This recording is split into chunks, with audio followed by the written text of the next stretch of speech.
सोलापुरात पोटगीच्या वादातून जावई संतापला. सासू सासरे आणि मेव्हण्यावर सपासप वार.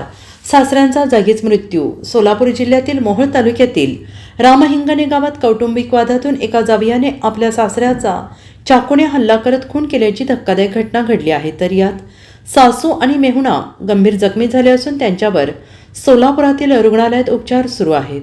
बापूराव तुळशीराम मासाळ मृत सासऱ्याचं नाव आहे. या घटनेमुळे सोलापुरात एकच खळबळ उडाली आहे आणि याबाबत मिळालेल्या माहितीनुसार आरोपी मंगेश सलगर याचा आपल्या पत्नीशी गेल्या 2.5 वर्षांपासून वाद सुरू होता. पत्नी सासरी परत न आल्यामुळे आरोपी सलगर संतापला होता. दरम्यान त्याच्या पत्नीने न्यायालयात पोटगीसाठी दावा दाखल केला होता आणि यामुळे तो अधिकच संतप्त झाला होता. या पार्श्वभूमीवर 27 एप्रिल रोजी रात्री मंगेश सलगर यांनी आपल्या सासरी जात सासरच्या लोकांवर चाकूने हल्ला केला. आरोपीने सासू सासरे आणि मेहुण्यावर सपासप वार केले. या हल्ल्यात बापूराव मासाळ यांचा जागीच मृत्यू झाला आहे. धक्कादायक बाब म्हणजे आरोपी मंगेश सलगर याने 112 नंबरवर पोलिसांना फोन करून मला या ठिकाणी मारहाण करत आहेत, मला वाचवा अशी माहिती दिली. मोहोळ पोलिसांचं पथक तात्काळ या ठिकाणी दाखल झालं असता त्यानेच खून करून इतर दोघांना जखमी केल्याचं निदर्शनास आलं.